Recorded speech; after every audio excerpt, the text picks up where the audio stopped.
So, welcome people of the World Wide Web. It is a Wednesday. It is Cypher Sigma screen time here, and it is down for your daily, fortnightly dose of what have I been watching. So, it is the series Back to the Watch List, is what I call this new incarnation. So, anybody new to the channel who hasn't seen this, this is essentially the past 14 days what I have seen on physical media and on streaming sites. Movies are kept to their own thing, or movies at cinema that I've been to see. So expect no brand new movies that have just been released at cinema in this series. So first off, we have quite a mixed bag. It looks quite short, but there are movie collections within here. So I shall get into it as we start. So first up, we'll go to the streaming sites. So me and my wife, we sat down and watched at the beginning of this fortnight the movie Straw by Tyler Perry. So didn't know what to expect. A lot of people have raved about it, but we didn't kind of see anything outside of the clip that was shown on Netflix. When you clicked on it, it was two of the cops talking to it. We didn't know it was outside of the bank robbery.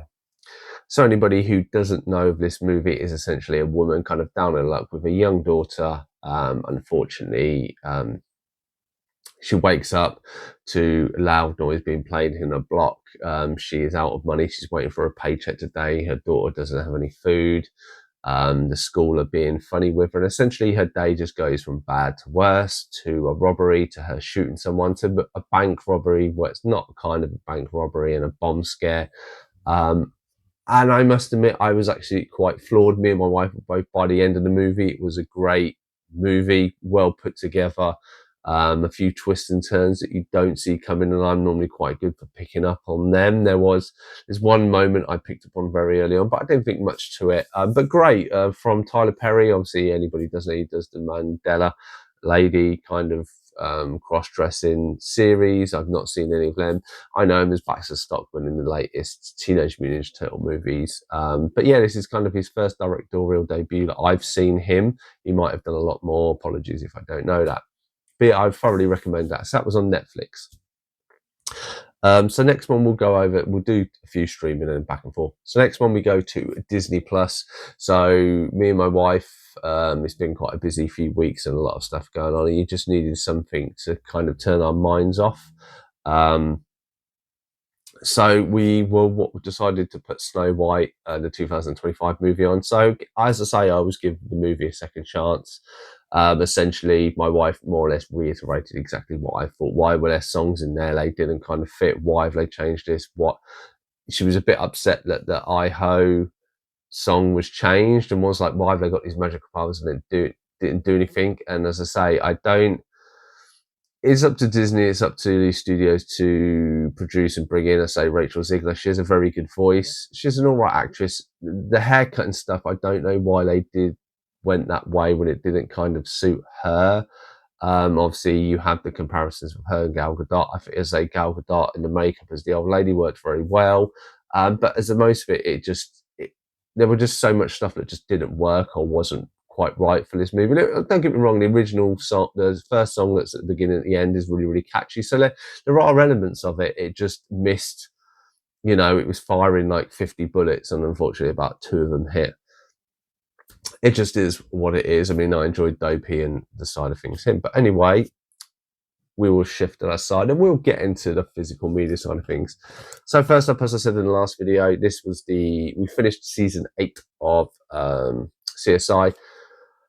A very, very gutted series for me. My wife doesn't want to carry on anymore at this time, so we've kind of done it 4 seasons at a time. We lost Sarah Seidel in the first half of the movie. We lose Warwick Brown at the end of it. He was my favourite character in this. His death was quite shocking. Obviously, it came out at the time that he had drug issues, but actually when you look back on it, actually that was afterwards. He had obviously not renewed his contract due to pay disputes. I'm glad the actor seems to have recovered from his addictions, but gutted that he was killed off on this. Really hoping it was kind of to entice my wife to it, but she kind of saw it, forecast it coming. She's seen enough of it now, been around me a little bit too long. And then obviously what she doesn't know is obviously we lose Grissom next season. He doesn't die, he just goes away from the series, and that's when they say it takes a downhill. But it is what it is. Enjoyed to have watched it. Obviously, this kind of leads us in, and as you'll find out, we've kind of been struggling the series and floating from here to there everywhere. So the next one is quite a big one. So this is one I picked up with the guys. So this is the Alien Collection. So has Aliens 1 to 4 or 1 to Resurrection, and then has Prometheus and Alien Convergence. Recommended to the guys. They said to watch the director's cuts or the special editions of all of them, which I did. Obviously, there are differences on Aliens 3. Obviously, it's a cow, not a dog, which I'm quite glad because I'm quite a big dog fan. Don't like it when dogs get injured, even when it's fake, but it's still. But obviously, that's a testament of the movie if I get affected by it.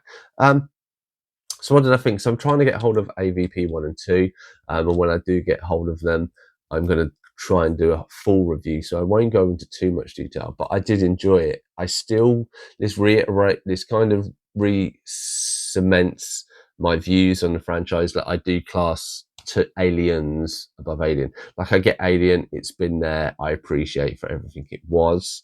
There are a few points and a few things that are slightly off in it. One, when the captain gets killed, the alien kind of looks like he does jazz hands to him, which I find kind of funny, but I get it, it's a suspense thing. And the alien, when it's in the pod with Ripley at the end, when it's in the vents, I thought that was an absolute great twist, because you kind of don't, it's only because I remembered it kind of being there, I kind of could see it but not, and it's great when a hand comes out. The only thing is when they like depressurize the system or like vent something into the cabin and the alien kind of crawls out, because it's a person in a suit, and I don't know if it's just the logistics, it looks so unfluid like of coming out of it. It's kind of you trying to get out of bed when you're half asleep and like getting another thing, and it was just a few little bits like that that unfortunately let the side down a little bit. And the fact of when Ripley goes back for the cat, that cat box gets thrown over the place, that poor cat. But anyway, but then you take onto Aliens, and I think they amp it up. It always is a bigger and better one, and I like the military side of things, and again I think it works really well.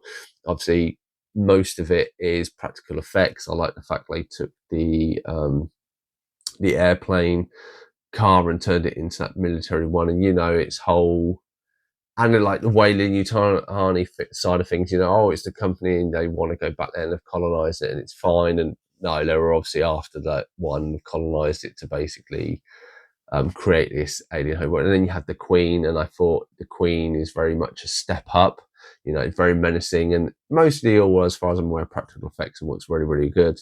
Then we go to Aliens, and this is when, in the version I saw, this is when it starts to go CG, and I think the CG, even though the CG you can tell doesn't quite work, I think practical effects with Alien work so well. I wish they would have kept it in all of the movies. But I enjoyed Aliens 3 for what it is. It's a shame Ripley dies and kind of the coming together. It's a very, almost feels a little bit of an artsy kind of alien movie, but kind of ends Sigourney Weaver's, Ripley's kind of initial journey. Obviously, then she's brought back in Fallen Clone.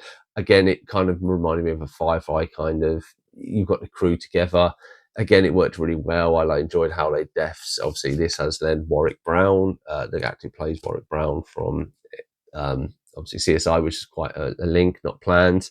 I liked the robots, and obviously this was set far in the future and everything else. The baby is never done, but I always find it stupid that you'd have aliens that have acid inside them that can melt through anything, and no one's taken their DNA and gone, oh, actually, there's this in their armor that prevents that acid. And by the by, and then we go on to Prometheus and Alien Convergence. I did enjoy it. I enjoyed the character of David. I enjoyed where it went. I know, obviously, the director wanted to go further with this and obviously didn't. But I did enjoy the later movies. As I say, the only thing for me, it was just the alien. If they'd had a practical effects alien and stuff, I think it would have looked better.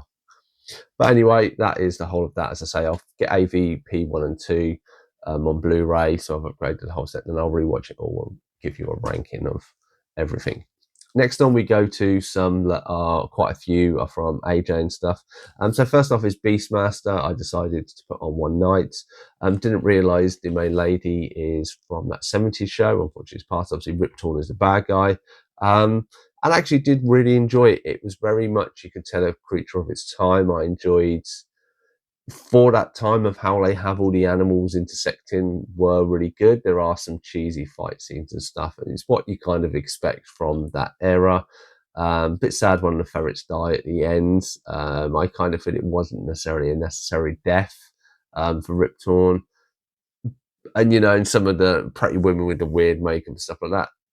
It is what it is. As I say, I enjoyed it for what it is, and I think you have to take it for what it is. And obviously a lot of time has passed, but you know, there were good sets and stuff like this, and I think good acting. I enjoyed it.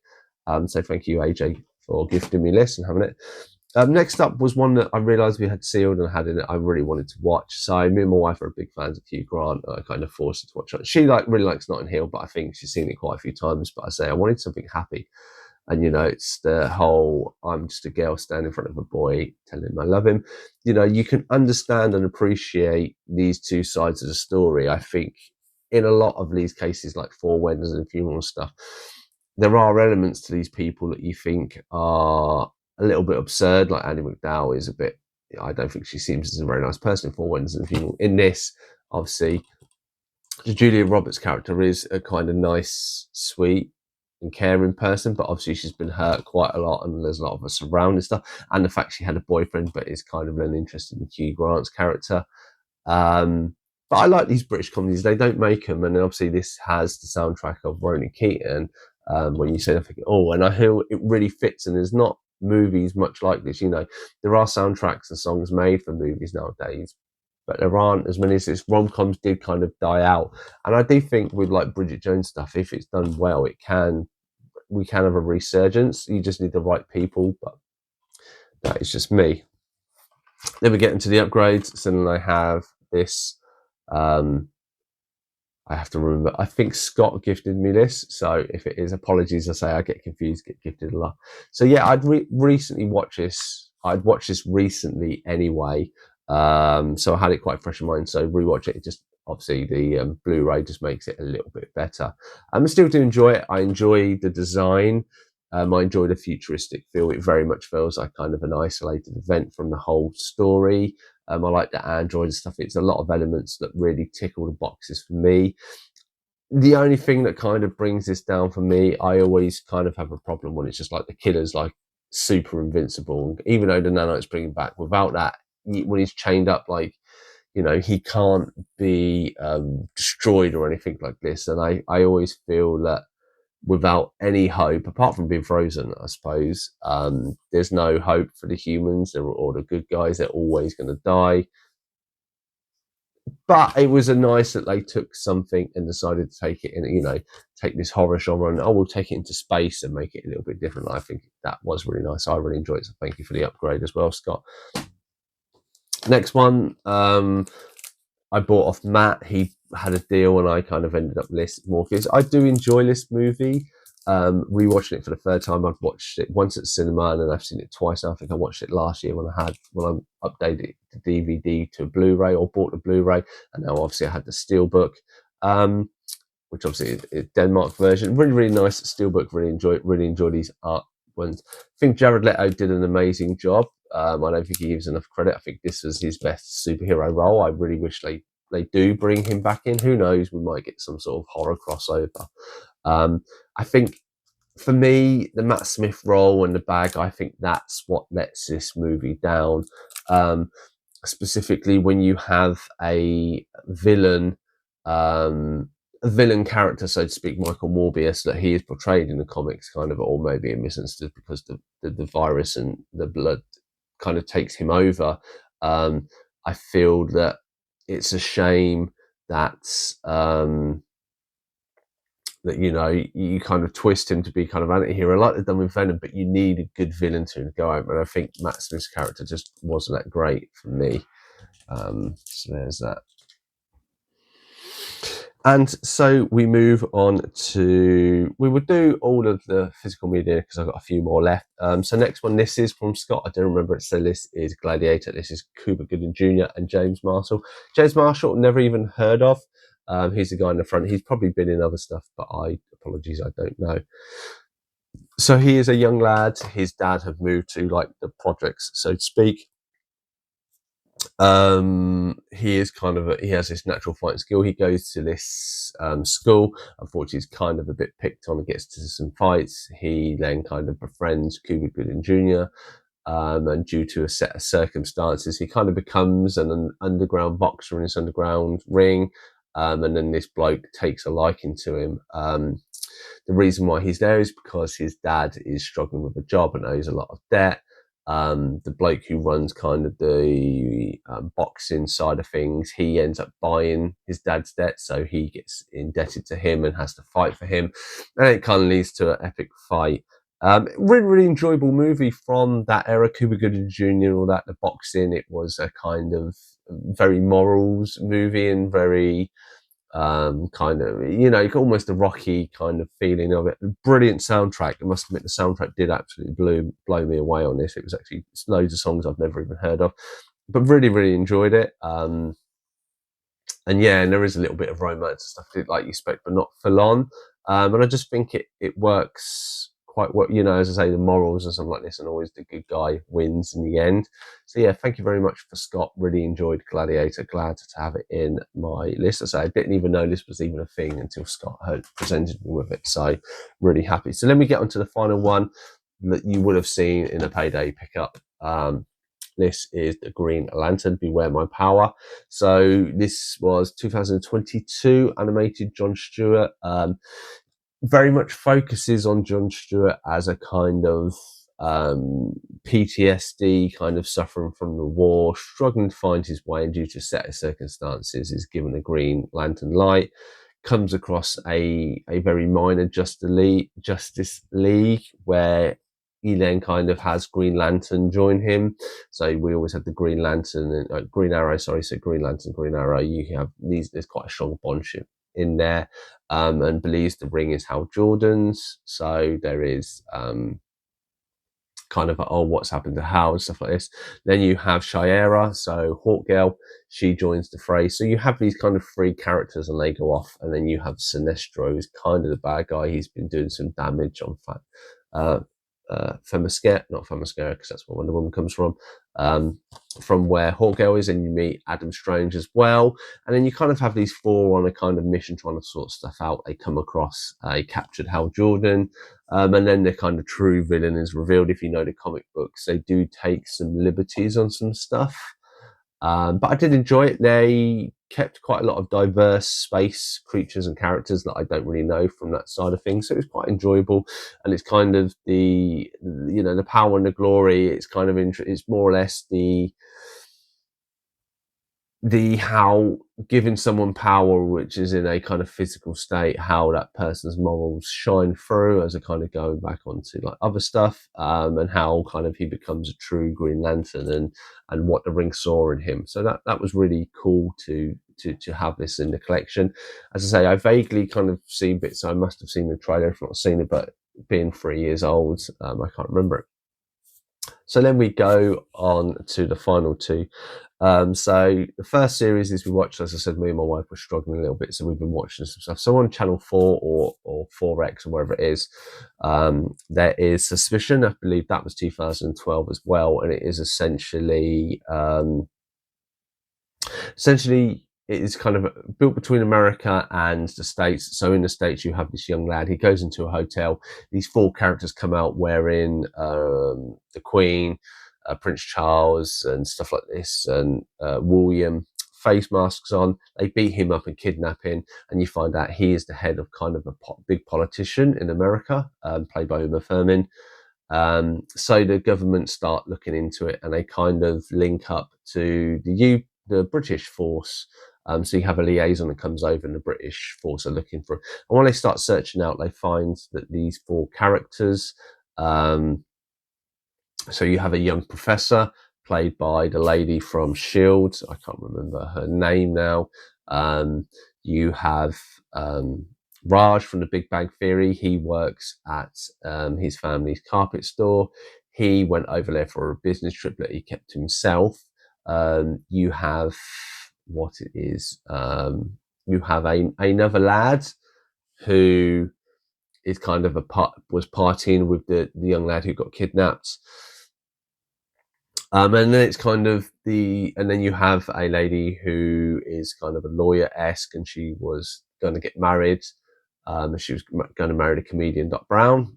And all the leads are kind of arrested, and they're basically tracking them, and they were all over there at the same time of this incident happened, staying in the hotel. So they believe there is some connection.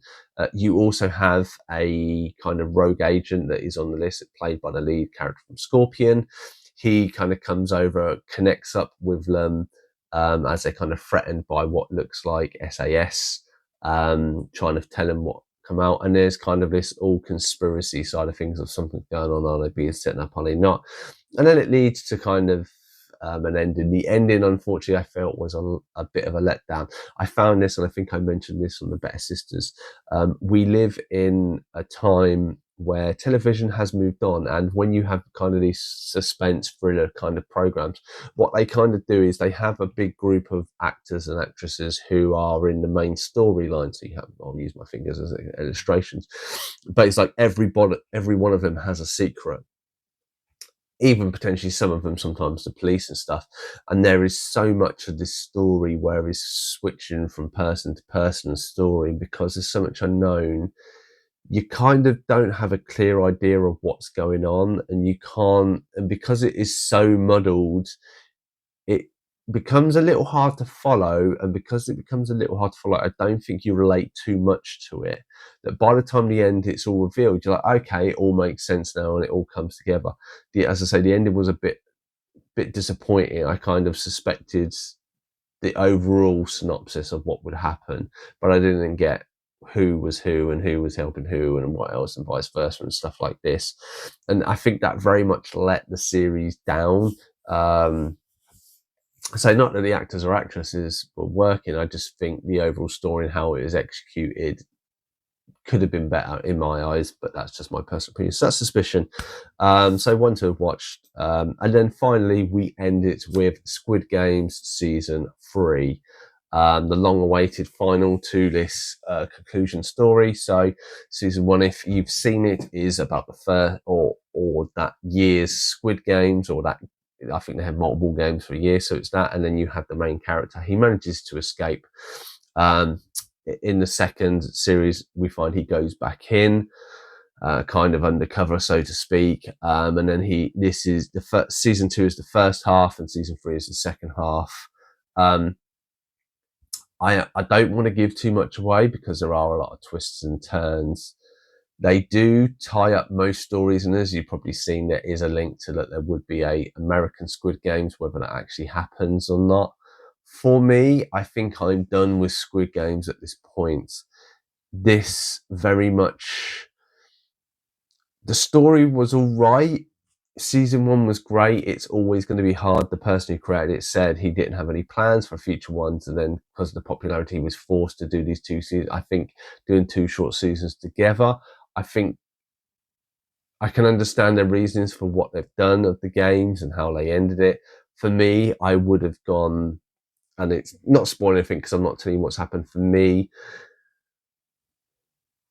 I would have preferred them to stop the company that is doing this, that there is a finale, that you don't necessarily get to the final games. You might get to see the final games. Some of the characters maybe were killed off too early, and you couldn't kind of relate to them. There's some twists and turns that are kind of filled in, but I would have really liked it to be a kind of the good guy wins and some of them get out, and they stop the company in the islands, infiltrators and everything else, and it's great. And then you have the main character going back to his family, and some of the other ones, and you get to see all their lives that have been changed and been affected by this and something. And then you have the main character, obviously, with his child driving down the street or something, or as you kind of see in this, and then you see out the window of another agent playing the game and slapping the person, or a reversal of some sort of connection of then they go, There's people going, oh no, you know, site A has been closed. Let's open site, let's divert site A's candidates to site B or something. And I think that would have been really good to kind of always be, this thing's out there and it would always be out there and it's always shifting and something. But even though this guy stopped one, he'll never really stop it, even though he kind of gets to have a good life. That's what it is. So that has been my watch list for this. Have you seen any of these? What are your thoughts and feelings? Let me know in the comments down below. I've been Cypher Sigma Screen Time. Hope you enjoy this set of videos. Let me know if you have any feelings or thoughts on these series, if you've seen them. Otherwise, I shall see you in the next one.